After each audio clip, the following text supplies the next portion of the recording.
Dean of the Harvard School of Public Health, who made a very clear statement that there is a causal relationship. I'm reading now from the statement of the Dean of the Harvard School of Public Health. There is a causal relationship between prenatal acetaminophen use and neurodevelopmental disorders of ADHD and autism spectrum disorder. We felt an obligation. It's been a really interesting couple of days watching people on social media, many of whom cheered when Trump froze billions of dollars in research grants to Harvard and called it a liberal mess, suddenly defend a review article in a mid-tier journal because one of the authors is from Harvard. Now, the dean he's referring to was paid $150,000 as an expert witness in lawsuits against Tylenol, which is relevant, but that's not a discrediting thing to someone like me who understands how conflicts of interest actually work. But it should bother all of MAHA, who are constantly talking about conflicts of interest and who would absolutely disregard this study immediately because of that conflict if it didn't say what they wanted and confirm their own biases. What matters far more to me, though, is our FDA commissioner going on cable news and misquoting and misleading people, because the dean of the Harvard School of Public Health has never publicly said that statement.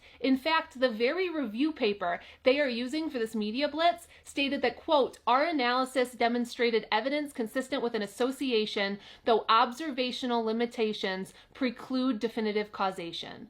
That means there is no evidence for causation, and there is mixed evidence on even an association. And yet our FDA commissioner stood in front of the country and implied a causal link, which is especially wild because just 2 days earlier, he sent a letter to physicians that said verbatim, "To be clear, while an association between acetaminophen and autism has been described in many studies, a causal relationship has not been established, and there are contrary studies in the scientific literature."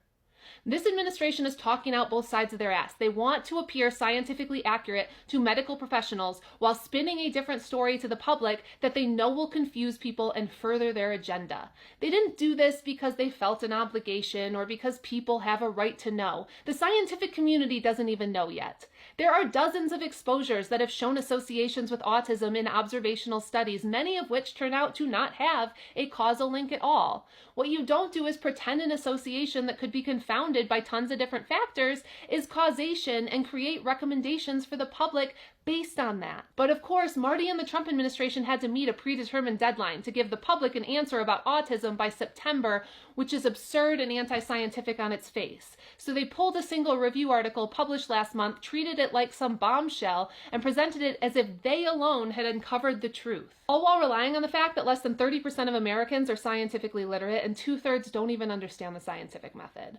This is the perfect storm, a country with low scientific literacy, social media platforms that reward conspiratorial, emotional content, AI chatbots that give people a false sense of certainty, and an administration, including the FDA commissioner, exploiting it all for their own gain.